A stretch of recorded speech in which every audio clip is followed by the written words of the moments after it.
Greetings, and welcome to Drum Roll, Please. And we're moving. Welcome to the Healthy Hetero. My name is Akmo Sari. I'm not sure if you all could hear what it is I was just playing. So I will attempt to play it again at the end. But in the meantime, and in between time, let's see what we got. And as you come in, please make sure you click that thumbs up button, click that like button, click that notification bell so you can be made aware of when it is I go live.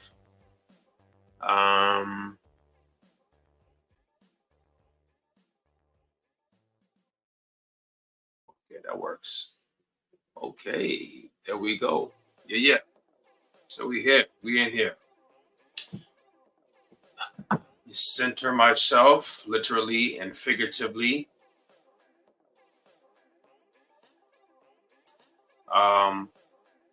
We need some more lights. Just a moment, y'all. Just a moment.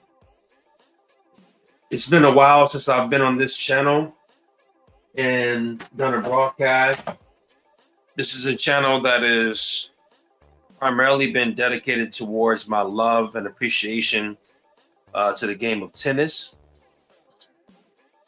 And I've made some personal videos on this channel throughout the years. This was my primary channel for several years.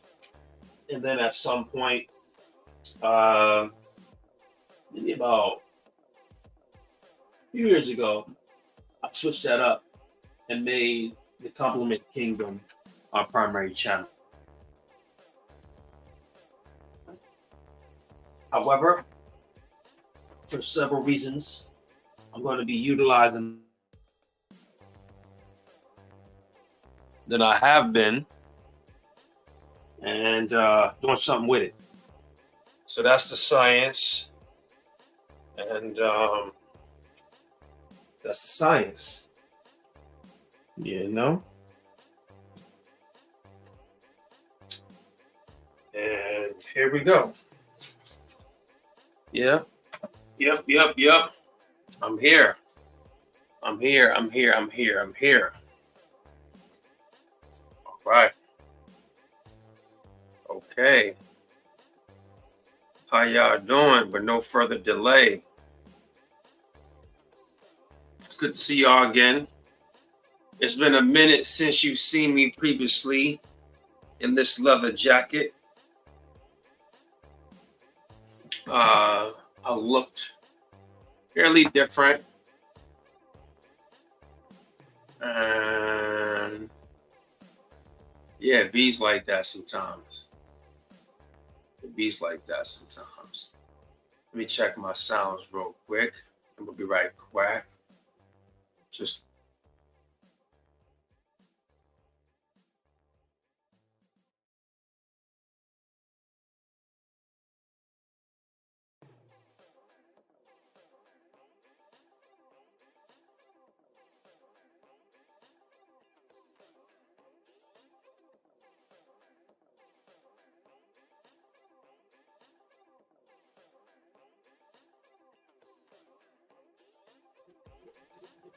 all right, so we're going somewhere. Let me just check one more thing.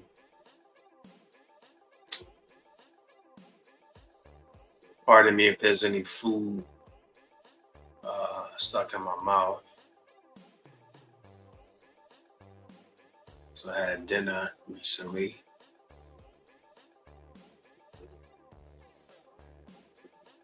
This should be the menu. Check. Let's see this. Just getting some things in order since it's been a minute since we've been on this. Just a moment. Thank you for your patience.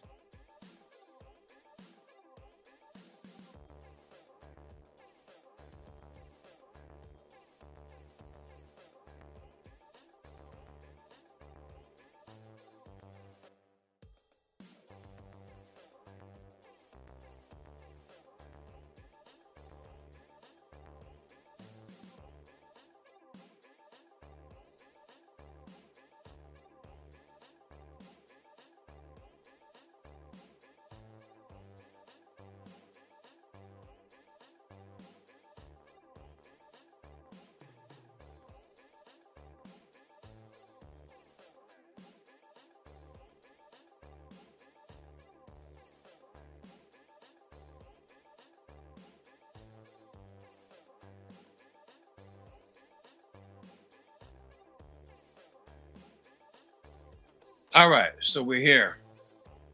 We're here.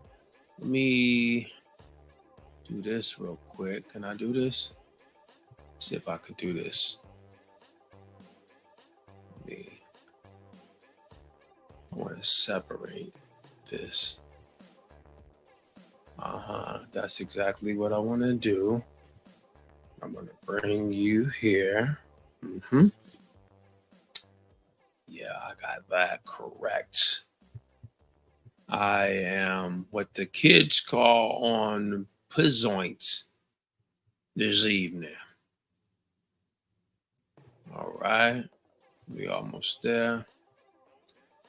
And we're here. Okay. Where we was.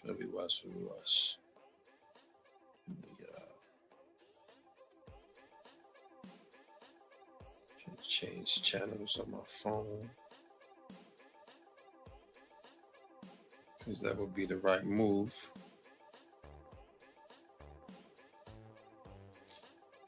I encourage you to spread the word. Welcome to Soul. Let's see.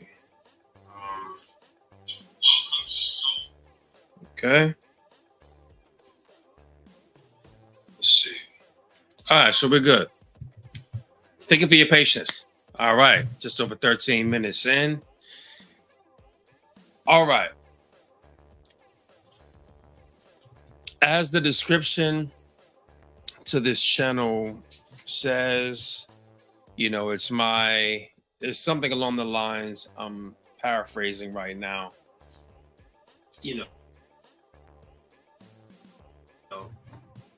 This is my observation and perspectives of the planet, of the world, and how I see it to be presently. And then I had a little bit about tennis on there.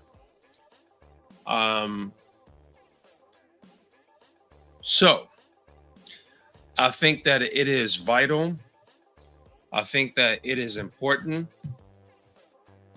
to acknowledge, recognize, and further establish, once again, the importance of having the heterosexual man's voice, the heterosexual woman's voice. Now, if you're something in between a man and a woman, or a natural man, a natural woman, I still invite you to the conversation. I see you. I salute you as a human being. You are a certain kind of human being. Unfortunately and fortunately, you are in the position that you're in. I'm not able to properly imagine what that can be, but I can empathize with you. But you are welcome here. But the priority, the focus is on this platform, this particular broadcast being made available for those who are identifying as heterosexual, as hetero, as people who are loving Egyptantically, or as I said in the West, romantically, of the opposite sex. So if you're a man, you exclusively date, get into relationships, and you're sexually intimate and attracted to women.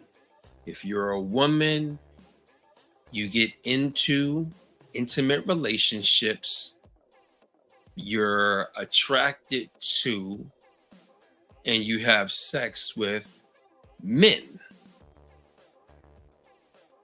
That is the layman's definition of heterosexuality. It doesn't mean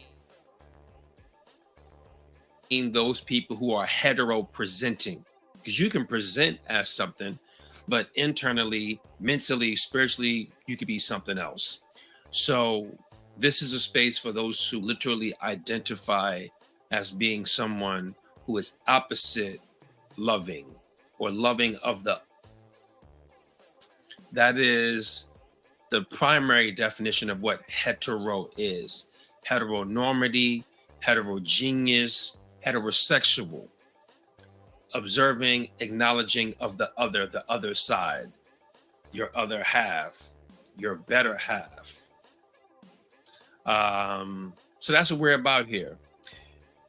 I have observed this world to be devoid of the celebration of the heterosexual perspective, voice, and view.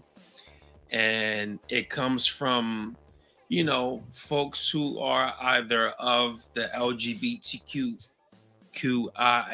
plus community, and who are allies of that community, or they themselves, where when I speak about a lot of the things that we're going to speak about on this platform in this series, their response is, it sounds like, you implying or what white folk say when they say reverse racism and reverse discrimination, and this is not fair, and so on and so forth. And you've been heterosexual. The world has primarily been heterosexual, patriarchal based for thousands, hundreds of thousands of years, and you've had your way. Now it's time for a different way. It's time to allow space for others to be heard and their perspectives to gain value, and for people to see them as whole human beings. And so it's not about taking away what it is you have as a heterosexual man, but it's about making space for those who are not heterosexual and having them be able to come out and be free and have a safe space on planet Earth as humans. I understand and overstand that premise, and I agree with it. Yet, like most things, when it comes to planet Earth, not even the Earth is beautiful. When it comes to this world, on the macro and the society specifically, things get contaminated. They get tainted by man, or a certain kind of man, or a certain kind of energy or entity, whatever it is. Things appear to become contaminated and tainted. And there's an agenda that comes into play. And I think it's a wicked agenda. I think that it is self-serving for a certain entity or group of people on planet Earth. And so I'm saying that to say that it's now a trendy thing on some level to be part of that community. We'll say the alphabet community. It's trendy. It's popularized. How is it trendy? How is it popularized? I can say the same thing about being a vegan. I can say the same thing about politics or religion or various things in secular and non-secular society. I became a vegetarian back in the year 2000, right at the tippy top of it. I stopped eating red meat in the early to mid 90s. I became a vegan in 2010. So I'm old school with this. And I've seen the transition from the way the marketing arena was as it pertains to the food industry, and how once veganism came in, the more and more people who got involved in being a vegan is when you start to see like, large corporations be like, ooh, we should get some leverage or some footing in this and some marketing, kind of make money off of this as well. You know how the system works. Does the same thing with music and media. Same thing happened with hip hop. It starts to gain some traction. Here come the corporations. Here come the corporate sponsors. Here come, the bigger hands into the pot to be like, Let's do X, Y, and Z, and let's steer it this way, or the way that we see fit. So it becomes corporatized. Be it music, the food industry. And in this particular case, we're talking about a lifestyle. Whether they have chose the lifestyle or whether it was already chosen for them. It is a lifestyle to be a part of the alphabet community. It's a lifestyle to be heterosexual. But again, you have corporations who have stepped in and contaminated that process. So it's not just about, in my observation, of just being free, being yourself, and being gay, and being bi, and being trans, and being whatever letter you are. It's now like, ooh, we can make money off of this. We can politicize this. We can put this against this and have this outcome. It's like a systems approach. It's like the larger society is being played as chess pieces on the board. But to keep it simple, in my observation, anytime you start to see this information be put in children's books, be put in quote unquote children's films or cartoons or Disney films, where there's producers talking about they want to make 50% of the characters queer or queer friendly or part of the alphabet community by year's end. This is what was said in 2022. They don't want 2 + 2 to equal 4. They want 2 + 2 to equal whatever number you think it should be. I've literally read this from what Disney and other major corporations. Look it up yourself. What their agenda is, what they plan on doing. When you have dancing divas, people who are transpresenting, or as you say in the old school term, drag queens, who are coming out, literally going to after school programs in schools and dancing for kids who are 4, 5, 6 years old. They're in preschool, kindergarten, first grade, maybe second grade. And you got grown-ups around them allowing this to go on. Literally a strip tease of a person who's a drag queen or a transsexual. What's the purpose of it being in our books for our kids who are learning how to read that in the first few years of their life, to them seeing that in the first few years of their life? I don't recall somebody coming to my school or my siblings' schools or my community members' schools when I was 5, 6, 7 years of age and talking about the importance of being heterosexual. You could be like, well, that's the format. Why would they say that by name?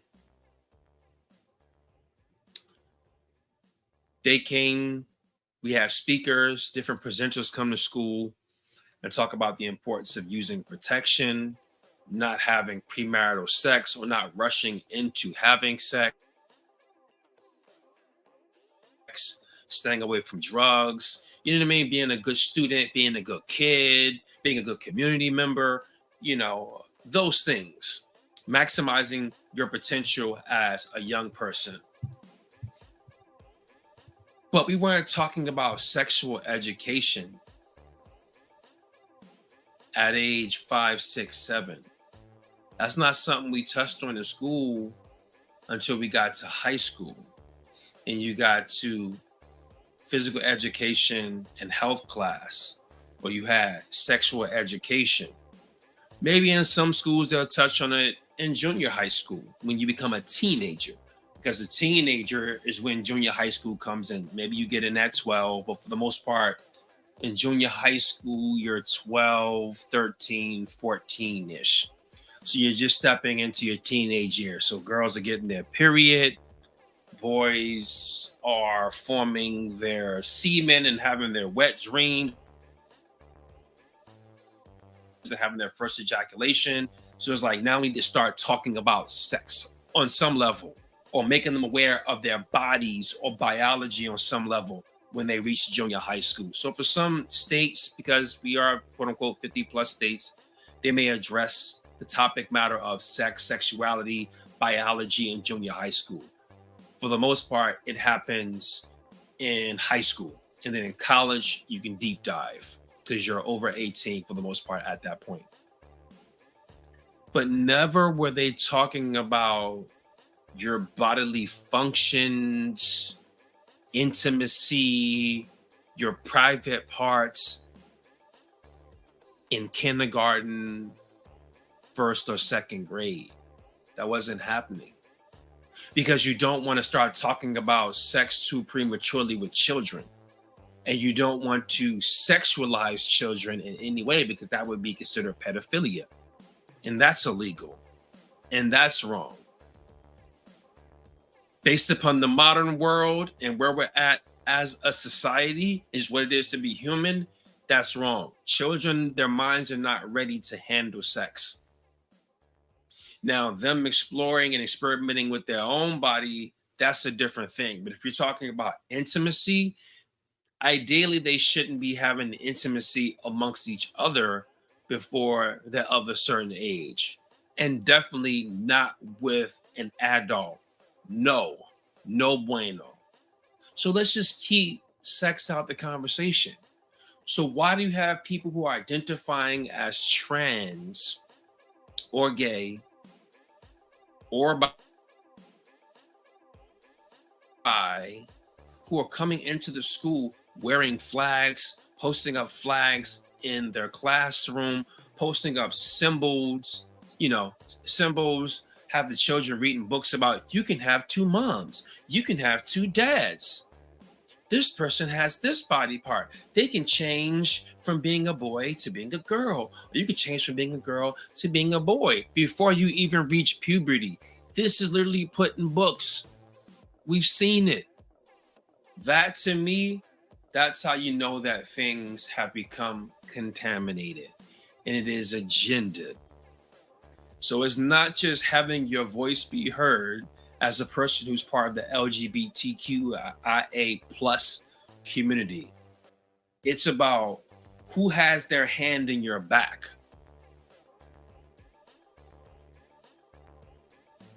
And even if you have good intentions and you mean goodwill, you have to know that, for one, not all the people in your community see eye to eye and they agree on everything.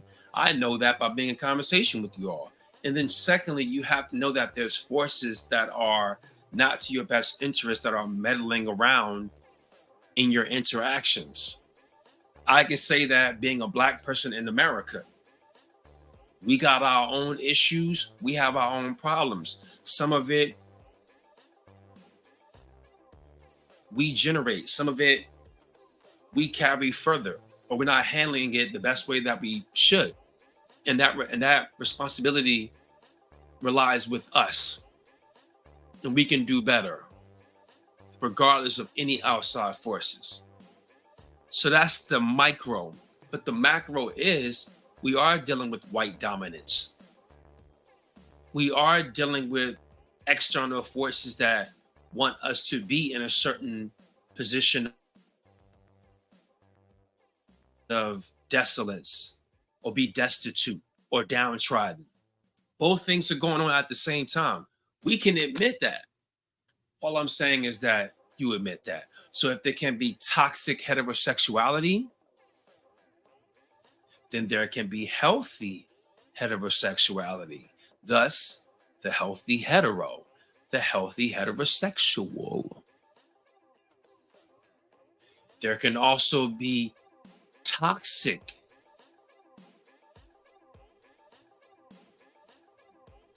if there can be toxic heterosexuality, there can be toxic, what am I going to say? Homosexuality. There can be healthy homosexuality. For some people, it's just like, that doesn't make sense. But I'm going to just leave it at that. I'm going to just keep it simple. If you can be toxic here, you can be toxic here. If you can be healthy here, you can be healthy here. So let's address all of it. Let's address both sides of it. Because we're all human, right? If we're all human and we're all trying to achieve equality and equity, and we're human and we're grown-ups, we all deserve a fair shake at things. All right, let's address both sides. Let's shine a light on everybody evenly. Don't just talk about this and not talk about that because it's touchy. Nope. Let's go in. If we're going to go there, let's go there and let's be fair. So that's been set. The premise has been set as to what a heterosexual is as it pertains to this channel, why we're focusing in on that term, that title, why it's important for the voice to be heard. Because in times past, when I've expressed myself, I am now the minority in the room, in the places and spaces that I'm in, and being from or in big cities, primarily New York, Atlanta, Newark, New Jersey,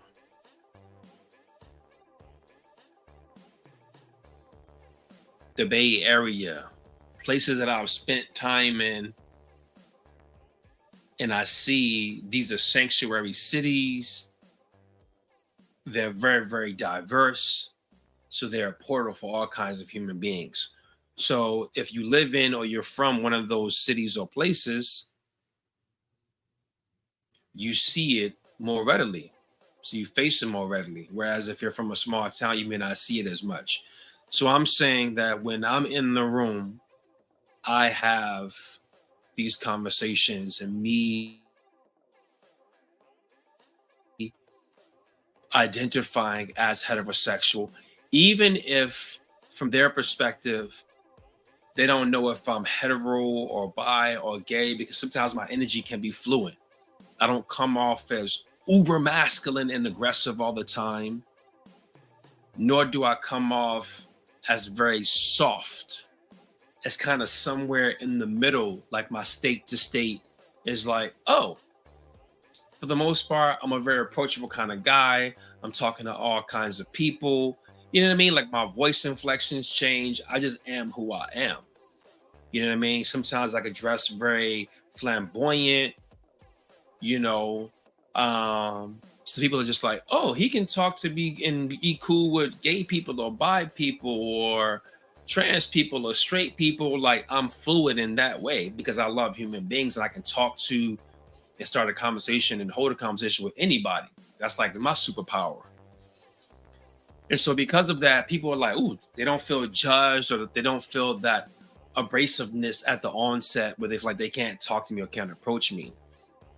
It's once they're around me long enough and they see certain mannerisms and they see that I might look at, you know, the women or attractive women, you know, I might be making some side eyes at them, looking at them a little, you know, at some length as they walk away. Or I'm obviously showing interest or a bit more interest in the women, you know, just different things that they see. They'll be like, oh, okay. Or they kind of snoop around and do their research. But okay, he's not gay. Okay, he's not bi. Okay, he's heterosexual. Okay. So then they have to reconfigure how they want to deal with me. So what I'm saying is that I've gotten into so many conversations over the previous 5 to 10 years with people who are allies of the alphabet community, or they are one of the letters or members of that community, that I feel like have attacked me because not just because I'm not a part of their community, and not just because I'm not allowing them to be heard, because I am, It's more so because I don't agree with them and see things, the world or their condition or how they express themselves the way that they see themselves or the way that they want me to see them in their situation. That's what is upsetting to them the most. And I'm trying to say to them, like, I'm I'm not getting this. We're having a conversation. Sometimes we argue, but at least we're communicating or attempting to communicate. I'm sharing with you my perspective, you're sharing yours. I'm not getting mad at you for not being heterosexual or not seeing things the way that I see it. I'm fully confident that I'm on my side of things, and I might even say I'm on the correct side of things. That's just how I feel and how I think. But I can accept you as a human, and I gotta respect and accept your perspective and your point of view and your lifestyle, even if I don't choose to live it. But we're in a work environment, we're in public, we're in a social setting, and so you deserve that liberty and that freedom to feel whole and move about as such. Go forth. But they seem to be like, how dare you not, you know, want to identify as being cis? What's wrong with being cisgender? Why would you think that the priority is to heterosexuality, or different sex loving people? Why would that be your priority and not all people who have sexual preferences or not the? It's like, listen, you're trying to force me to see the world or see kind of person or people the way that you see it. It doesn't work like that. Like, let me chastising me. You're going at me. You're very upset at me and accusing me of being discriminatory or problematic or toxic because I don't agree with the way you want me to agree with things. And that's my issue in being like, damn, you can't even be a confident, proud, heterosexual person. Maybe you can be it, excuse me, but if you speak up on it or stand firm in who you are, it becomes problematic to them. And I'm not talking about all of the people who are in the alphabet community. I'm talking about the majority of the ones that I've had conversations with, observed, and my observation of the larger community in this society, in the world that we're in, that is primarily Western driven. That's what I'm saying. And so, in my observation, it's like, to be heterosexual, to be a confident, proud, heterosexual Black man, foundational Black American man in America, you're like the boogeyman. You are the definition of dangerous, of toxic, of toxicity. I apologize for any skipping, because you have the race factor tied into it and you're already dangerous, in your culture and the Black man, and all of that, white women clutching their purses and the crime rates, and you're already a dangerous individual and your people are dangerous. And then when you throw in the queer community being, the rapists are primarily heterosexual, all this are the boogeyman, and I'm just here to be like the bastion of one of the bastions of the group of individuals, the group of people, in particular, the group of men, the group of Black men who are like, we are here representing a certain creed. We are here representing a certain code of conduct, a certain covenant that we've made with the higher forces, our higher forces, to say and show that our way of being, our life, our perspective, our existence has value. And we will continue to move forward in that vein and ensuring that we not only survive, but that we thrive. The same as you may do in your community. We shall do that as such from our community. So that's why we're here, to balance things out. Because the heterosexual, as it reads in the descriptor of this video, the heterosexual voice, the heterosexual way of life, the heterosexual being has value. Why does it have value? How does it have value? You may ask, you may say. Well, let's deal with universal truths. How we doing? How we sound? How we feeling? Let me see. Let me check something real quick. How we doing? How we sound? So we good. So one universal truth, or the primary universal truth that I want to tap into and that I wanted to address is this. Is the fact that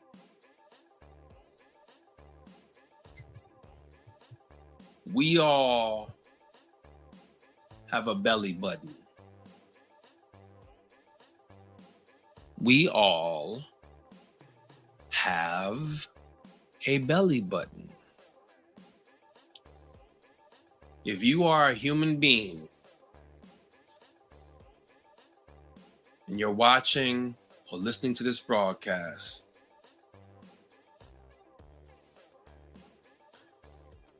99.9 of you, if not 100% of us, have a belly button.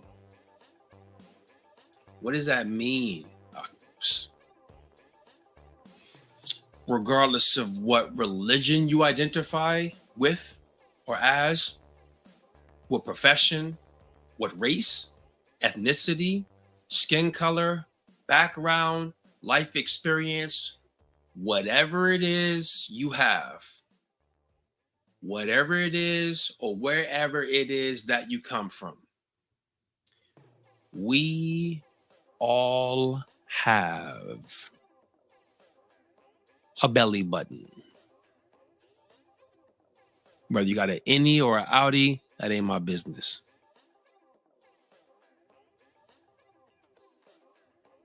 You have one. Having a belly button is a universal truth. It's part of what makes you human. It's proof of your existence, of being alive, of having been born, of being here on planet Earth, of having come from someone. So whether you're lesbian, bi, gay, trans, queer, plus anything else, you were born by the combination of semen, sperm, and an egg. So what came from a man, and what makes up a man, and what came from, and what makes up a woman. Male and female. That connection at some point formed a spark. That spark of energy began to allow the matter to move around it and physically form you. And then eventually, while in your mother's womb, the belly button, that umbilical cord that connects you to your mother, formed. You were able to be nourished, sustained, grown literally within your mother's womb. You came out. When you came out and it was time for you to have more of an individual journey with the support of your parents, so on and so forth, the umbilical cord was still attached. It had to be cut to signal the beginning of your individual journey, your birth, your physical birth as you came out of your mother's vagina. V-Day, what's up? Maybe your mother had a C-section and you came out of her belly or the upper regions. But still, for the most part, the majority of us came out of our mother's womb. And so that umbilical cord, at some point, it had to be cut. And then it fell off either a few days later or maybe 10, 14, 21, 28 days later. Within that first month or so, the umbilical cord, the access falls off. But even still, that part of your body is so sacred because it is your verification and proof that you came from someone, literally. You came from someone's and that you were connected to one in particular, your mother. It's the representation of male and female productivity, procreation. So it is the proof that the overwhelming majority of human beings being on planet Earth, unless you were cloned or formed some other way in the lab, which can happen, the overwhelming majority of us that are here on planet Earth were born because of our mother and father. Penis went into vagina, ejaculated within the vagina, the womb, we form, belly button, we come out, belly button cut, boom. But the belly button, the umbilical cord is cut, pardon me, but the belly button is still there. So that's your verification and proof of who you come from. A male, a female, a male, a man, woman, a woman, a man, your mother, your father, your mother. So you had opposite sex. A heterosexual action had to take place in order for you to get here as a human. That is sacred. That is what has populated the planet with human beings since as long as we've been here on this planet or wherever the heck or heaven we came from. That's how we've procreated. And so I say, as the healthy hetero, is that I'm going to always honor that existence first. I'm always going to honor that union between those two quote unquote opposite entities, because a penis is like a right side up vagina. If you look at them, if you look at how the testicles and nutsack looks and how the penis shaft goes up, if you were to flip that picture or signal upside down, where the testicles would be and where the semen is where for women the ovaries or the eggs would be, you know, the fallopian tubes, and then it goes down like this, like a shaft, and it's open. And so when the penis gets erect, it goes into, and it's a perfect fit. So one is meant to penetrate and one is meant to receive. It gets into biology, it gets into the energy, it gets into male and female divinity of why we're here and what we mean to each other and how we're built for each other. Why would I not prioritize that? You can have alternate lifestyles and do your alternate thing. Cool, do you. But for me, it makes sense for all of us to prioritize and acknowledge that first and be like, you know what? Hey, I may be gay, I may be bi, I might be trans, but I know where I came from.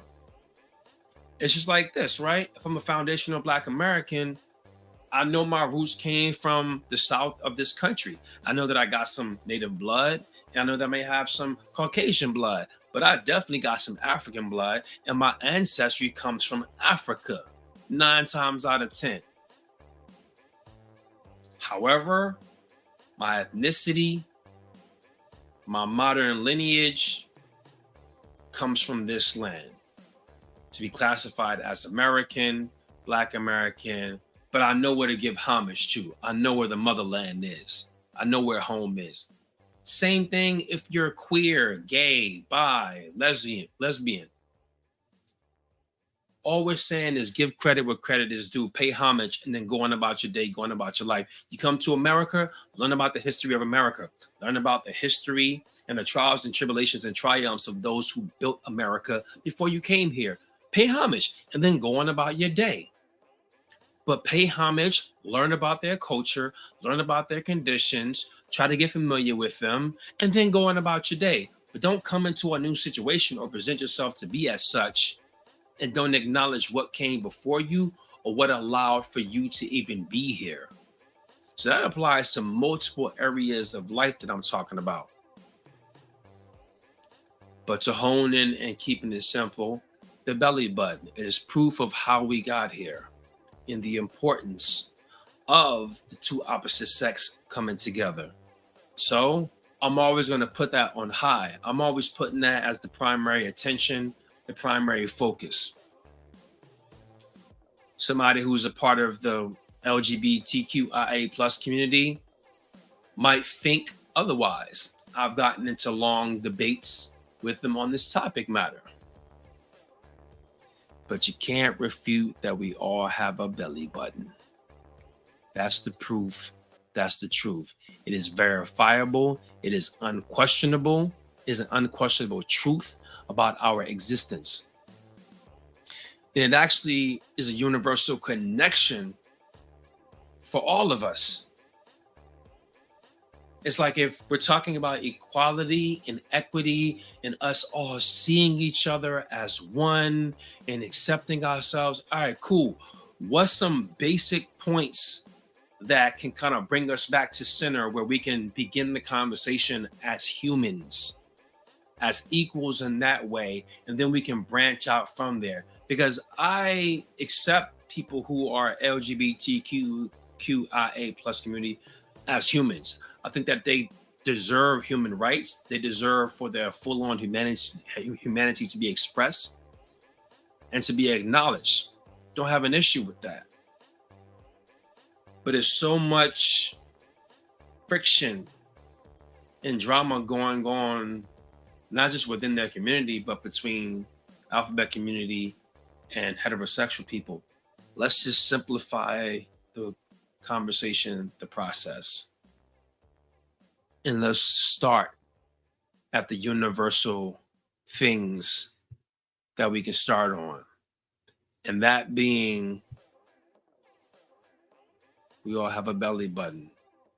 We all come from a man and a woman coopulating, procreation. We need the 4 elements. We need fresh air, oxygen. Without it, a minute or 2 or 3, you're out of here.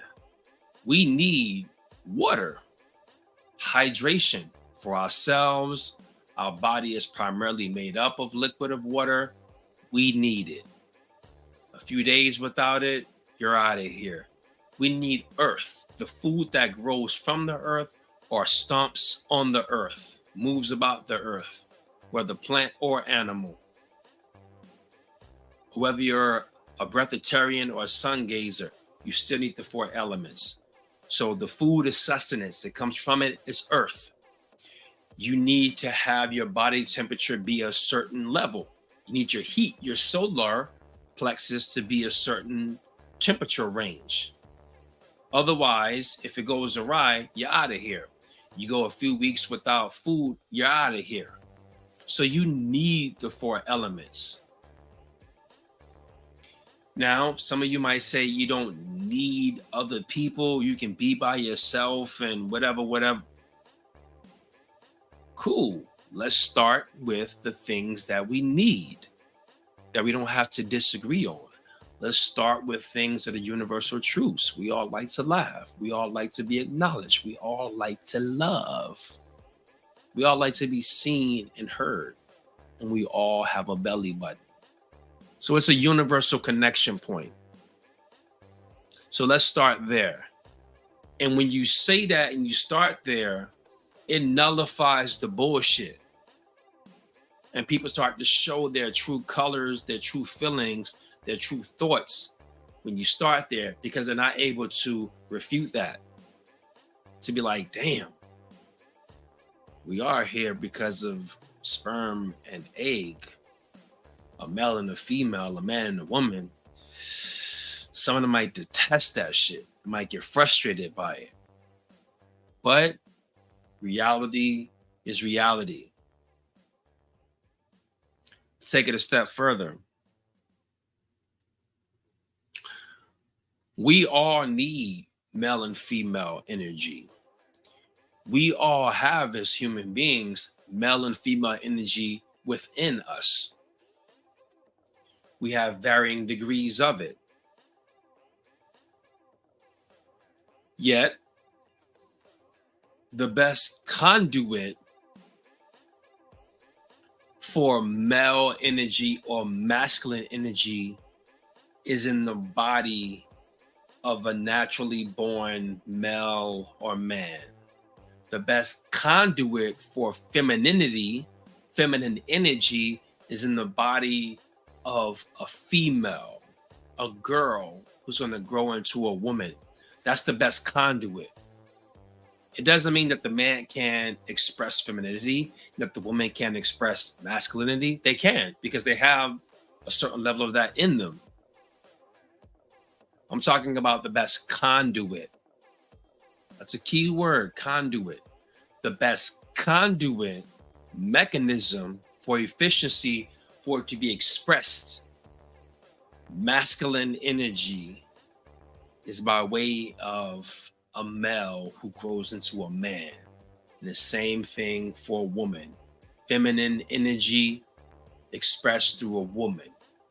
A girl who turns into a woman because of her body parts, how her body is built. Same thing for a man. The muscle mass, the upper body, the testosterone, in contrast to the mitochondria DNA, the nurturer in contrast to the protector.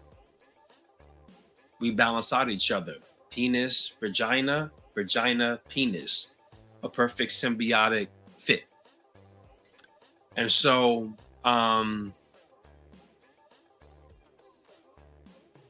yeah, I think that it's really about who is the best conduit for such. And with that being said, whether you're gay, bi, trans, we're all still playing with the male and female energy. If you are, as we say, old school, a butch, a dyke, a stud, you know what I'm saying.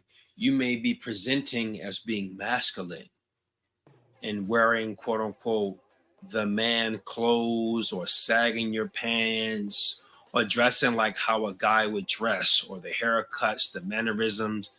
Today, you might take it a step further and take hormone reducing pills or hormone inducing and make your mustache or your facial hair go away. Or if you're trying to be a man, you might grow a mustache, grow a beard, and Mr. Potato Head, like how my mustache looks right now. Seems to be what's going on. So, but you're still encapsulating masculine energy. So somebody in that relationship, even if it's same sex, one of them is more of the lead. is usually one has more masculine energy and one has more feminine energy, whether it's two men or it's two women. Whether you say a top or a bottom, a pitcher or a catcher, somebody in that relationship is yielding more masculine, dominating, or aggressive energy, and someone is more yielding and asserting more feminine, receptive energy. So across the board, regardless of the relationship, we're still needing, wanting, emitting, receiving male and female energy. Period. You prove to me otherwise if I'm incorrect. And of course, there's always exceptions to the rule. There's always exceptions to the rule. But for the most part, this is what's going on. But again, the best conduit of those energies, if you're going to be masculine, you want some male energy, go to a male. You want some female energy, some divinity in that vein, go to a female. So I think go to the source of the best conduit for such. When you do that and these two energies come together, I think that makes the best recipe, the best experience for creating families. Two women by themselves are not able to procreate and form another human being. Two men by themselves not able to formulate and procreate another human being. I'm not talking about no laboratory shit. I'm talking about a way of a natural interaction between the two. I ain't talking about women used to be able to get pregnant without a man thousands of years ago or millions of years ago. That ain't today. I'm just keeping it simple. Two of the same is not able to reproduce either themselves or somebody who is a heterosexual. Two of the same is not able to further along the human race. You need the opposite to further along. And so in saying all that, I think that it's best for children to have divine masculine energy, divine feminine energy in the household all day, all the time. So that's having their mother, having their father, having their father, having their mother in their lives at all time. Marriage might be the best covenant for that to stick and be succinct and most effective and productive. So if that's your thing, go for it. Whatever covenant you make a covenant. Don't have it be willy-nilly on some bullshit. The single parent stuff doesn't work. I'm against single parenthood just as much as I am against same-sex two parents. It's not that I'm against it. It's more so I don't think it's best for children. I think children need both of their parents because they need both of those energies and both of those perspectives to be whole. Now, granted, some people have two-parent households and there's drama, there's abuse, there's stress. That exists whether you're a single parent or you got two parents. But more often than not, children who are raised or come from a two-parent household are more wholesome, more productive in society, or more whole human beings in general. I'm speaking from a place of knowing, observation, and of privilege. I'm not able to imagine what it's like not having a father in the household or not having a father in your life who cares about you, or not having a mother in your life who holds you and cares about you. So I'm speaking from a place of privilege. But I've observed, in me being a former teacher, hospitality person, an artist, and just a human who's lived over 40 years, kids who have two parents, they're a bit more whole overall. You know, we're all broken in some sense, but coming from a single parent household is just more stressful on the parent, and it's more stressful on the child, you know, or children. So I think that a healthier family and the more efficient success of that family is having that balance of male and female energy. And the best conduit is through a man and a woman and a man. That's my observation. And that's what I'm standing on.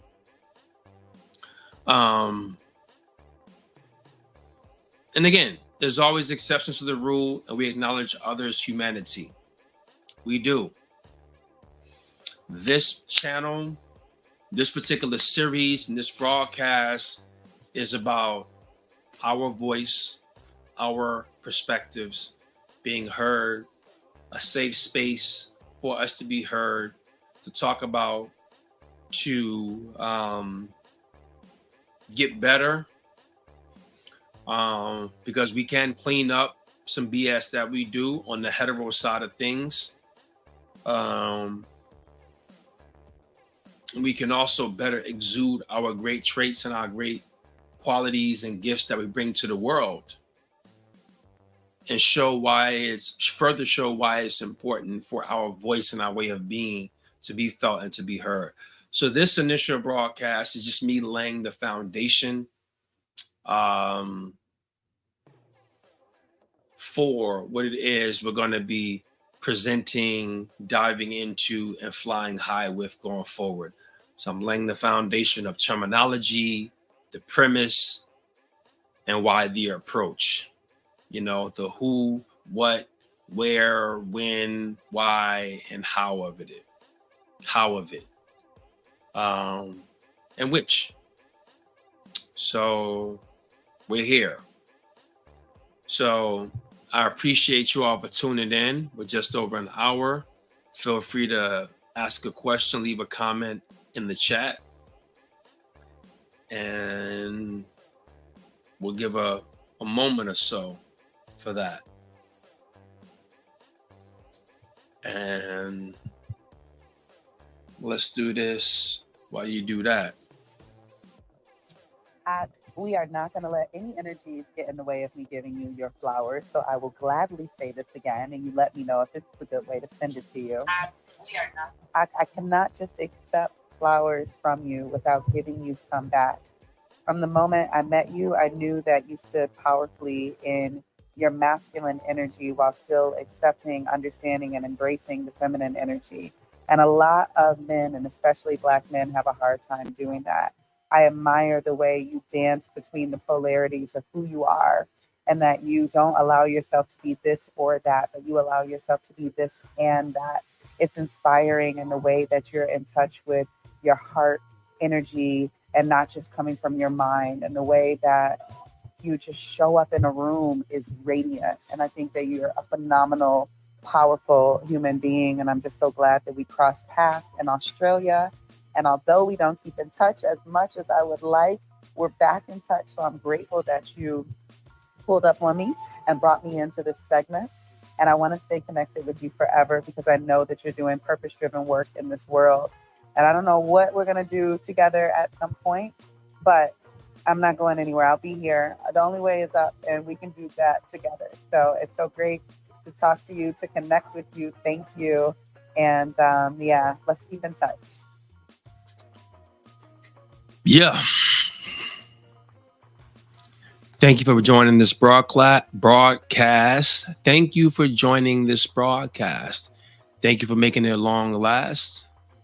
And until next time, make sure you stay tuned. Make sure you stay in tuned. This is the Healthy Hetero.